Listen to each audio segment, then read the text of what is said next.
Hello, hello, hello, and welcome to season 3 of the Mystic Nerd Squad podcast. You guys, I am so excited. Here we are, kicking off season 3. It's almost upon a year that I started this podcast, and I've been having this little bug in my ear, just like I had a bug in my ear to start the podcast. I've had this bug in my ear to talk about parenting. And I went back and forth. Okay, so do I do a whole different podcast? What do I do? And I was like, how about it's just a season? And so I decided that season 3 would be dedicated to talking about parenting in all forms and formats. There's really no topic that is barred from the conversation. But tonight, I'm really excited to have my friend Amber Dobkins on. She was here in January, so I'm thrilled to have her back again. And if you haven't checked it out yet, because I've been talking about it, you're going to want to jump into the show notes when the podcast is over to get a copy of her book, Sacred Legacy, Empowered Generational Healing, which she wrote with her mom and her daughter. And I have been enjoying it on Audible with their voices, which I'm telling you is the most magical experience ever. So Amber, thank you so much for being here. Oh, thank you for having me. It's a pleasure to be on again. And I love what you're doing with the show for season 3.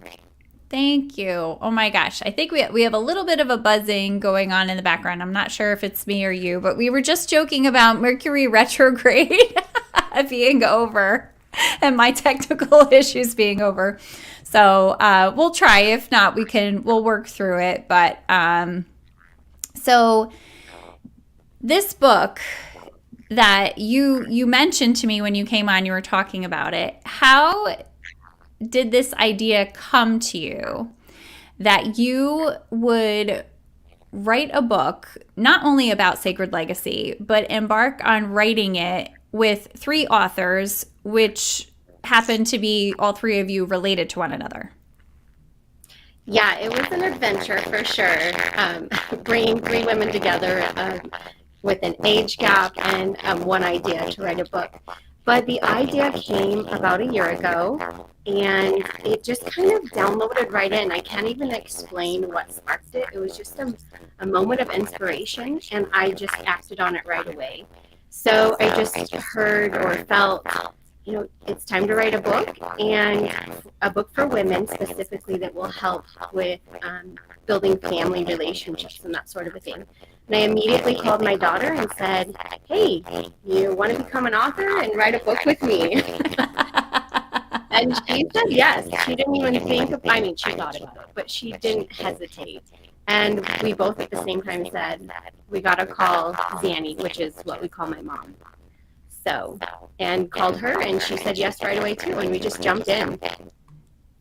It's incredible. And,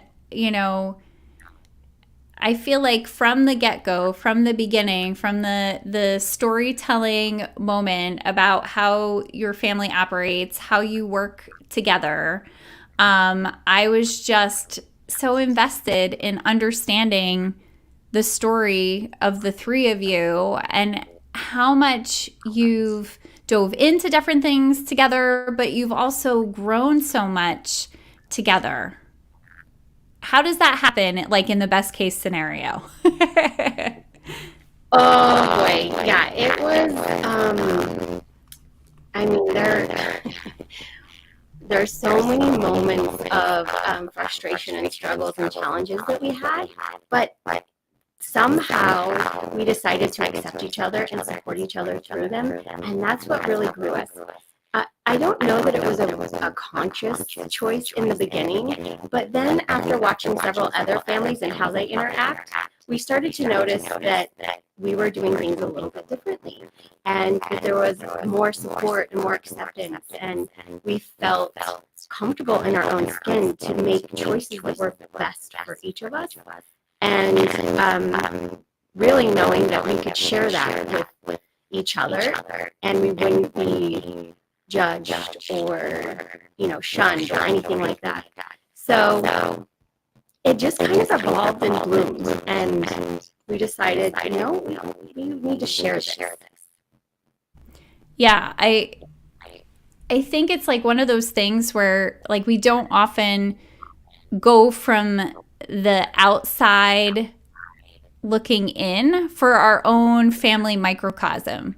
I was just having a conversation with a friend today, and we were talking about how, like, there's so much out there about being quote unquote normal, right? And like, there is no normal. I said to her, like, you could even go and like, you could go have dinner with my family and dinner with my sister's family, and it looks completely different. And we grew up together, So I think the idea of looking from the outside in and having this chance to assess and evaluate, like, how is it that we're making this work so well? Yeah, I agree. Completely agree with you. And we do argue and have our differences, of course, but we've learned to kind of just some of those things are not big enough to continue having a disagreement over it. And Right. seeing the bigger picture. Is it still? Is there still a buzz? Do you hear a buzz? I don't.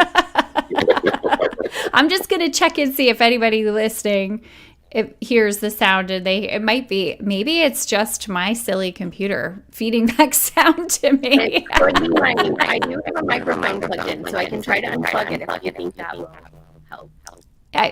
It's okay. We'll see if anybody else. Maybe it's just in my own ear. But yeah, I think it just really struck me, and what was so beautiful was each of your individual journeys and the things that you were learning about yourself and growing from yourself. We're all a little bit different, and yet you were able to stand outside of that and watch that and not feel like there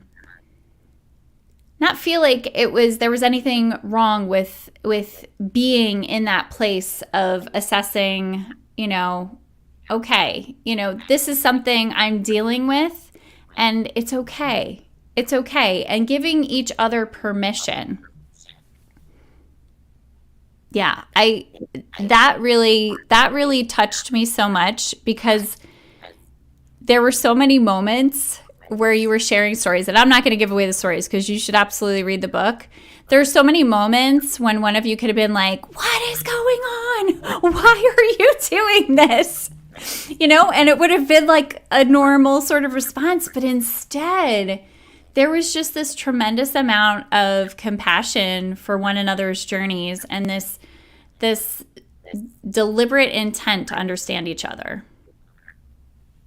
Yes, absolutely. And I love how you use the word permission, because that's exactly what it was. We gave each other permission to be who we are and to explore what we feel led to explore. And the biggest thing I think that we really felt connected that was following intuition and allowing each other to listen to that wisdom, that inner wisdom that is guiding us, and trusting that we're each being guided down our own path. Right. All right, go ahead and try and unplug that microphone. Let's see if that's better. I just got feedback. There's a little bit of a robotic buzz, which is fascinating because it wasn't there before we went live. Okay, go ahead. And now I can't hear you. Okay, here, go ahead and unmute yourself. Let's see. How's that? Oh, that's delightful. So funny. I'm telling you, this technology is hysterical. So no worries. Yes, that's super interesting. Yeah, there was nothing. We pressed live and it was buzz. But thank you, Jen, for being technical support behind the scenes. You know how much we love Jen Pisano. She's behind the scenes like, guys, it's a little buzzy. Okay, we're good now. I don't know why sometimes these things don't work. But yeah, it was it was really so fantastic. And I think especially, and I'm super excited, spoiler alert, I get to talk to your mom too. She's going to come on and talk about her perspective on parenting, but the experiences that she had as a child growing up and the way that the story was constructed throughout to show how much generation by generation things have changed was really inspirational. And it made me take some time and like think about my own timeline and the things like if I were to take like 3 or 4 generations back and thinking about my mom, my mom's mom, you know, and going up, like knowing the kind of experiences, the traumas, the things that they were experiencing. And what if like they had this moment of clarity and like, whoa, I need to fix this. And I think in some ways they probably did that I probably can't stand outside of and look at. But you know, it definitely made me feel like going forward, like, how am I healing myself, my path for future generations? Yes, because whether we know it or not, or whether we are like whether we do things intentionally or not, we pass things down. Mm-hmm. And that can be trauma or it can be healing. And of course, it's probably a little bit of both because I think as parents, we do traumatize our children a little bit and they grow from that. They learn from the struggles and things of that nature. And I think that allows them to gain their own wisdom on how to deal with life outside of the home as they grow up and things. So, yeah, when we're conscious of our own trauma and of our family history and all the things that have been passed down to us, then we can unpack that, heal ourselves, and pass on more healing to our children. And they can continue to do the same if we teach the healing practice and that it's super important for all of us. Yeah. Yeah. Oh my gosh. I'm 100% with you. I think it's something that's so special because I think I related to you in that where I started on my parenting journey is not where I am right now. I've really grown so much as an individual. I've grown so much as a mom. You know, I've been able to release a lot of high expectation on myself. And I think I didn't realize how much I was sort of like, you know what? It's okay for me to make mistakes. Because, like you said, no matter what we do, even if we contrive everything quote unquote perfectly, there are going to be moments we can't protect our kids from. They're going to have experiences that can potentially be traumatizing or healing or both, you know.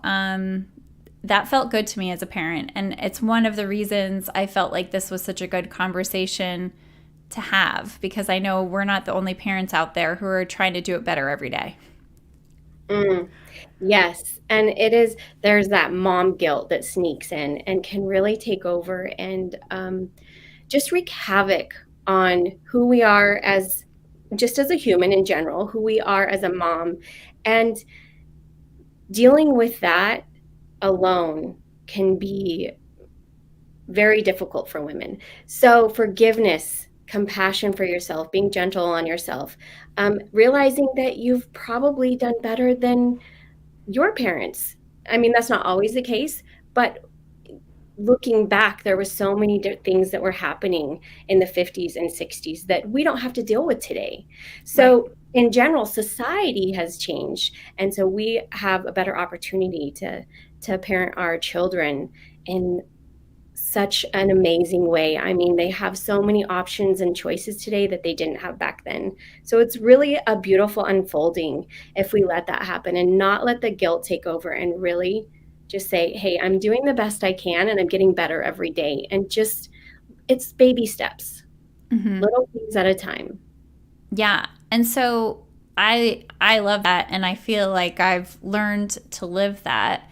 So what do we tell moms out there experiencing the mom guilt? How do we help break these patterns of conditioning? Like, I know I had my son 8 years ago. And even since 8 years ago, what we have access to on the internet, social media, like the messaging that's just coming at us all the time about what makes us great parents, what we should be doing, like that, having your birth plan and getting back into your genes in so many weeks and whatever other nonsense is out there, how you feed them. Like there's literally an endless supply of things to perseverate on and to feel like you haven't achieved that, perfectionism comes in as a new parent.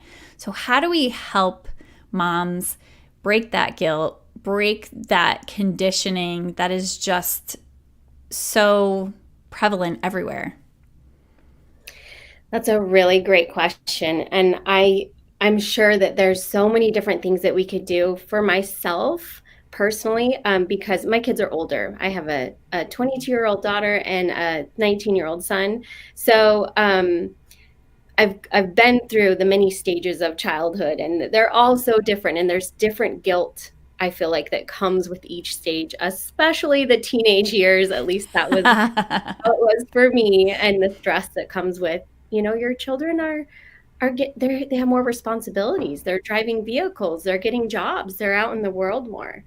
So that is when I started really meditating and going within and connecting to myself, because if I was drained and tired and stressed, then I wasn't showing up fully in who I wanted to be and who I truly was. So really taking time for myself helped. And then allowing compassion, as I mentioned, compassion that life happens as it does for whatever reason, and we can gain wisdom from it and learn from each experience. And so having forgiveness for the things that we didn't know in the past, but of course, trusting that we will learn more as we continue down the path, and we'll get better and better. Yeah, I think that self-compassion is so challenging for a lot of us to forgive ourselves, that we really have these expectations on ourselves to be this super mom. Whether you're a super stay-at-home mom, you're a super working mom, like the working mom burden is serious, and it can be so crushing. And yet, the one thing that really does make a difference, at least I know for myself, and I think from what you're saying too, giving to myself first, meditation, whatever those really deep, helpful self-care practices are the things that so often moms put way at the end of the list, because it's easier to put that off, and the more immediate needs of the home, the children, the family are met first. So how do we break this pattern of moms putting themselves last on the list?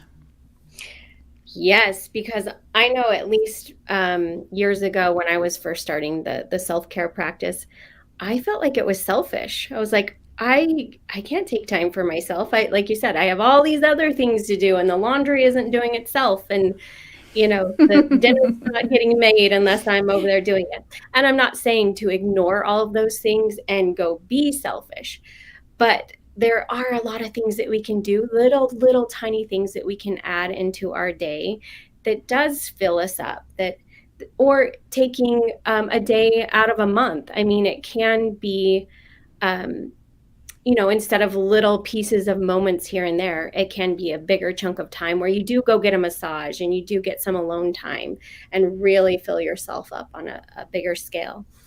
But for me, sometimes it was just drinking my morning coffee before the kids got up, getting up a little earlier and making sure I had that moment to myself to wake up and really just check in and do those things.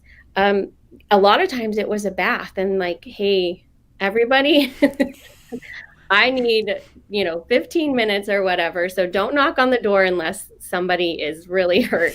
Uh, but yeah, the guilt, that is a difficult one to overcome, especially as a woman and a mom. And I think over time, you just got to take the first few steps. Do the 5 minutes in the morning or in the evening, whenever you can fit it in, and see what it does for your life. Mm. See if you feel better. See if it changes how you respond to your family. Because I notice that when I'm drained, I snap at my family instead of say, okay, honey, I just need to breathe for a minute and then we can continue the conversation. Mm-hmm. Mm-hmm. So once you see those things benefiting your life, I think the guilt kind of fades away. At least it did for me. And then you're able to embrace the forgiveness, the compassion, the self-care, all of those things. Yeah. I definitely agree with you. I think, and starting small, I mean, it can literally be, like you said, 5 minutes. I'm going to sit here. I'm going to drink my coffee by myself. And then it's like, ooh, I feel this good with 5 minutes. Imagine if 20. Whoa. Let's see how good I can feel. But yeah, I think until you've had the practical experience of how present you're able to then feel with people versus how you feel. I mean, we can all relate to how you feel when you're running late, you're rushing, you get to work, and like you never quite feel like you're catching up, and you just don't have the energy to be present with people and to like manage your own emotions and feelings. Whereas when you leave early, you're like, oh, I could stop for coffee. I can look at the trees. I can enjoy my drive. And then who you show up as is a completely different person than the person who was rushed and feeling like there wasn't enough time, So, Exactly. yeah. Yeah, I think it's huge. And I think the more we talk about it, and for me, I think the other part of it, and I don't know if this is the same for you, it's like I'm going to show you this lovely background behind me, but you best believe that in order for me to be able to work full time and do a podcast, there are areas of my life that are chaos and messy. And that's normal too. But we're all functioning. We've all eaten today. Everybody's reasonably bathed, so we're doing okay. But that there's never going to be a time where all of these things are completely finished, done, well organized, looking perfect, unless I have staff, which I don't. But that would be cool, right? Right. Yeah. So do you find that that's important to normalize too, that like you can pick and choose the things you're going to do, but there are still going to be things that are unfinished? Yes. And finding peace with that, as you said, that, oh, you can be grumpy and have everything in order because you're yelling at everybody to put things away or whatever the case may be. Or you can just live in peace and know that things will get done. And yes, you might have to, set a timer and say, everybody clean up for so many minutes or whatever. There's time for that. But yeah, finding that peace within of life is, you live in your life. And so therefore there are going to be things left undone that are, out of sorts, because I don't know anyone that lives so perfectly that we're not Mary Poppins. There is no snap of the fingers and everything puts itself away. So Disappointing. Disappointing. But yeah, it is. And that is one that I think is very difficult for women to, or anybody, I mean, to grasp and hang on to and say, okay, I'm okay with how life is because we're all smiling, we're all fed, we're all doing okay, as you said. So looking at the bigger picture and seeing the micro or the macro of things instead of the micro, not looking at the little things and letting them bother you, seeing that the bigger picture is good. Yeah. Yeah. So let's switch back a little bit to the concept of legacy. So, how do you define legacy? What does that mean for you? For me, I believe it's in our relationships. Now, legacy can have several different meanings. If you looked it up online, you'd probably get 4 or 5 different meanings. But there is a meaning of passing down. Um, there some of it's traditions, there can be, but really, I feel like it's people will remember you for how you made them feel. And the stories that people tell about you is really your legacy. So, what do you want to be remembered for? Are you being that person? And, share the stories of your ancestors to keep their legacy alive, to pass down the things that you want your kids to know about your family history, about the things that you loved and that really bonded your family together. So, I guess if I had to sum it up, legacy is the relationships that you leave behind. Well, or that you're in currently. I mean, I think you live your legacy on a daily basis. So, I love that. I love that. And I think that's such a beautiful thing. And think about like how would you like to be remembered? How often do we think about that? Like what matters to me that people remember about me? Yeah. So yeah. what do you say to people when they say, "Whoa, you wrote this book with your mom and your daughter. What was that like? How did you pull that all together? What have you learned from that experience of the three of you writing together?" Well, we definitely went deeper into our healing. So, what I have learned from each of the books that I've been in is that whatever you're writing about is probably going to show up in your life on a big scale. Like it's Yes. gonna pop up. Mm-hmm. So, and I knew that on some level, but I didn't realize um, how how much of it we were going to go back into. And of course, going into your history and writing your past stories and going into your old pain is going to bring some of that up again, and it's going to heal on a deeper level. So there were some points in writing the book that we had to take breaks and allow each other space to really process what they were going through and Mm-hmm. heal before we moved on. And we also, one of the biggest things that we learned um, was how people define words, and that you and I can have a different definition for the same word, but we're around the same age. However, when you get a generational gap, Mm. words can have a huge difference in what they mean. Mm. So we would talk about a topic, we'd bring up a word, and we'd all think we were agreeing on a topic, and we'd all go to write about it, and we'd all write 3 different things. And so we found like Wow. we had to pause and we had to ask each other, what does that word mean to you? And we each had to answer that question and found that we all 3 of us had very different definitions of it. So we learned to define words before we moved on. Like, we're going to talk about this. Mm. What does that mean? And how do we implement that throughout the book, where it dovetails and doesn't, take off on a million different directions. Oh my gosh. I'm totally nerding out on that because that's such an exciting behind the scenes, like how this book came to life. I love that. I think so many times we do that, don't we? We use different verbiage or the same verbiage and it means something different to us. I think about that honestly with self care, you know, that a lot of people it means very different things to. I like to start with radical self care because that to me means like this is like there's no not doing this because this is imperative for my well being. So this is my self care. So I think a lot of times we get ourselves into trouble, but I love that you had a process for coming together and like, hang on a second, let's dial it back a little bit. We have some generational differences in how we perceive this. Yeah, wow, that's exciting.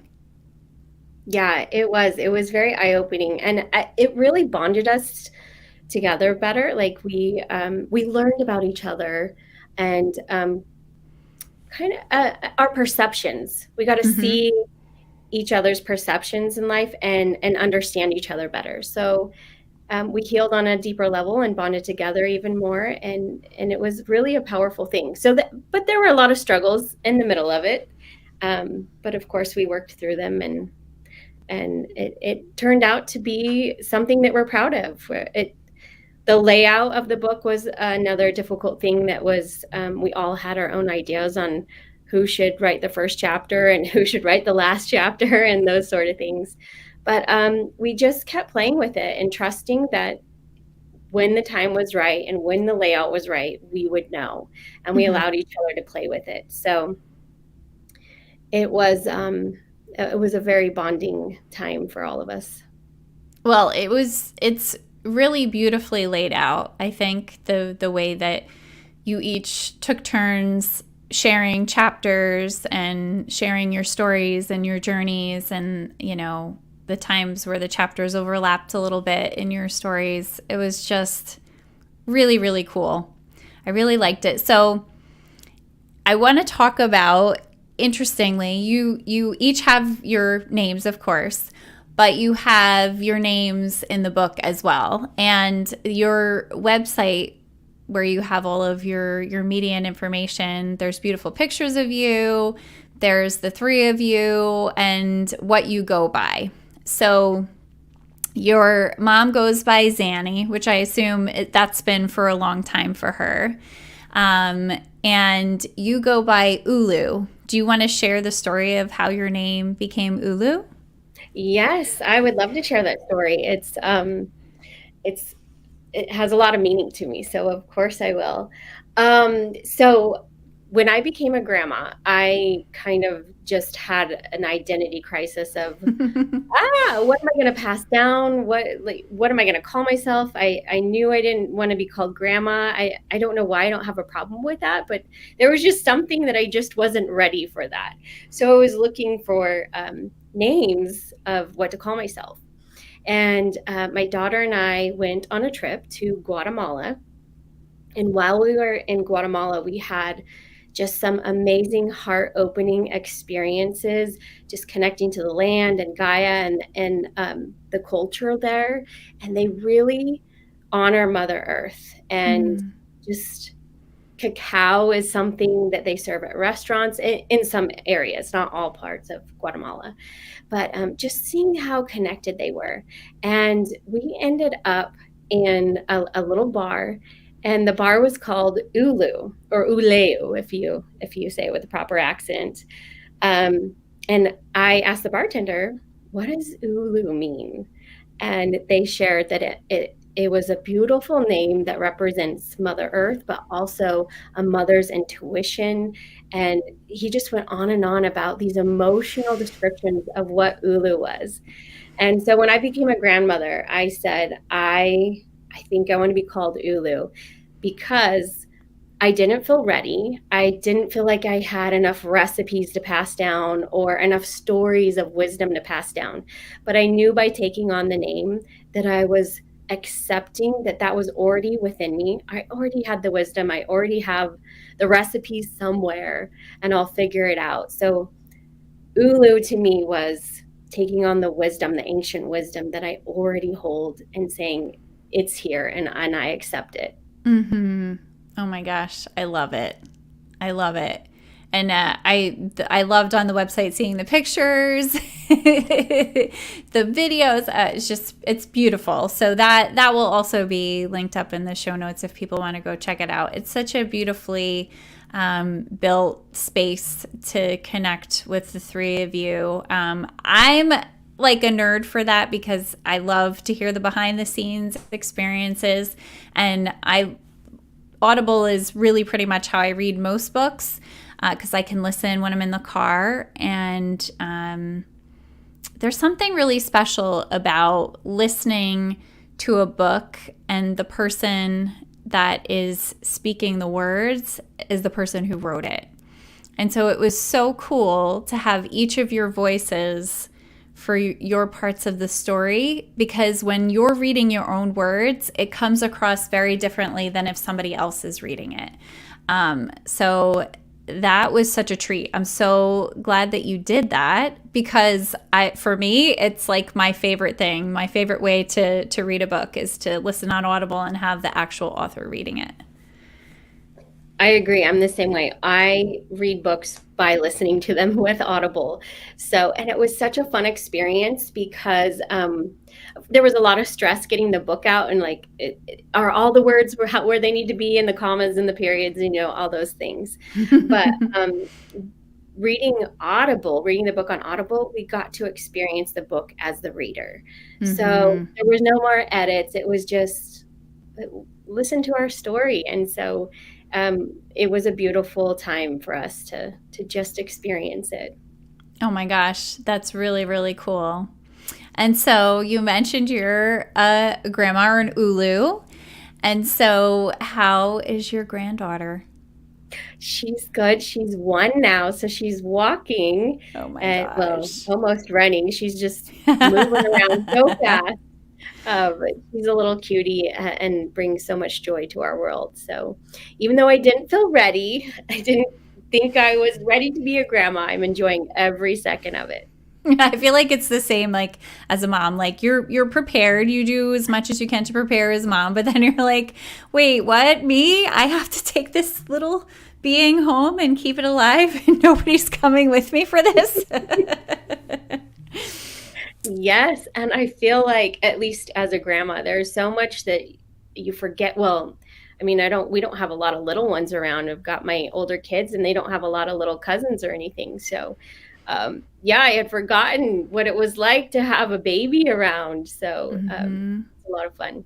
Oh my gosh, I'm sure she is quite loved and quite adored. I'm sure she's being held, well, as much as she'll let you hold her now that she can move. Yes, That's what happens. Then they're like, oh, wait, I don't want to be held down. Let me exactly. go. So, what would be sort of your best piece of advice for parents in passing on their legacy generation by generation and just really doing it better every day?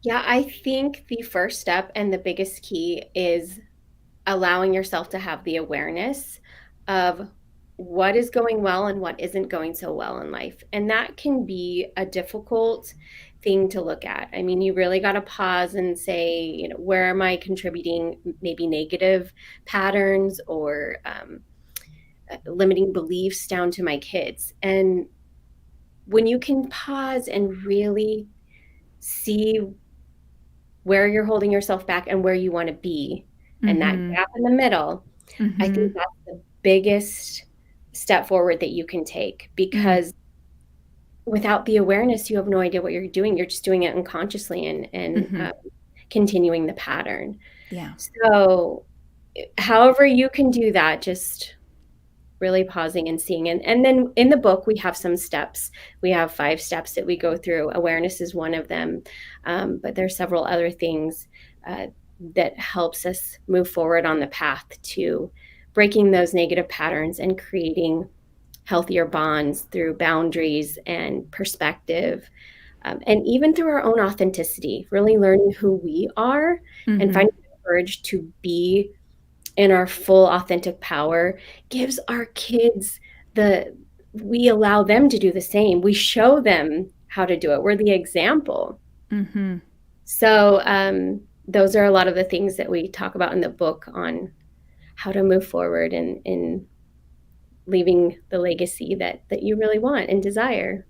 Yeah, and I love that about this book because not only is it a beautiful story and the perspective of the 3 of you, but the fact that there's so much time dedicated at the end of the book with skills and advice and ways to take what we've learned from your stories and apply it to our own lives, I think is such a beautiful thing, because it's not just about here's our story, isn't this great? And it is, but it's like we can all do this. This is accessible to everyone. Yes, absolutely. And that was another big piece of deciding how to put the book together, because sometimes adding tips into the middle of a story disrupts the flow. So as you mentioned, we tell our story, and then we have a whole appendix that I think it's over an hour long on the Audible that really is step by step things that you can do to really make those changes in your life. Yeah. And very much, even if you've not started your journey to self-healing or personal growth or anything, very accessible from the get-go to just hop right into it and have it be super meaningful for you. Yeah. Yeah. I'm so appreciative of you, and I feel like reading your stories, I feel like I'm one of your friends and we've hung out. It's like you've made your family very accessible and felt very much like you've given us a picture into your world. And I think as a writer, if you can do that, you've done a great job.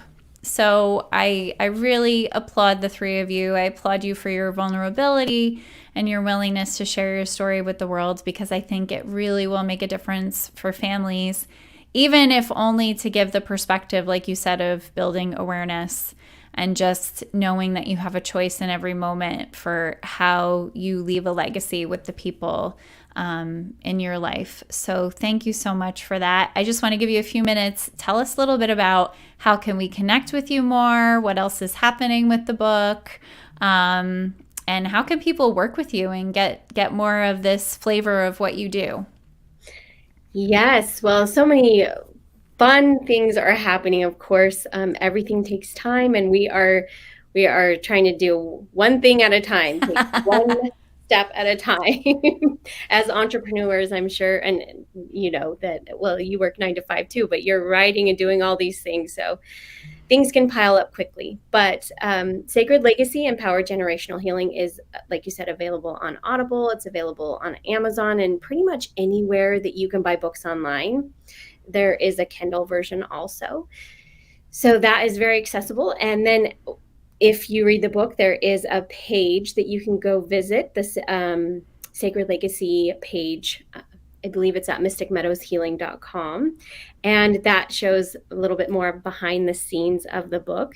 But also there's some free things that we provide for our listeners or just our followers. You can go there without reading the book also. Actually, you can find how to purchase the book there as well. So one of the things that we have there is a bonding tips booklet, and that is just a small booklet that talks about bonding with yourself, bonding with young children, with all the way up to bonding with your parents. Mm. So it's the just little tips on how you can go deeper into the bonds, even if you're not on good terms with some of the family members that you have. There's still ways that you can bond with them. So that little booklet offers those tips. And then we are also working on a workbook to go with the book, as well as hopefully a course. We'll see how that turns out. But so many things to do to get that put out. So we're hoping to have it out in the spring.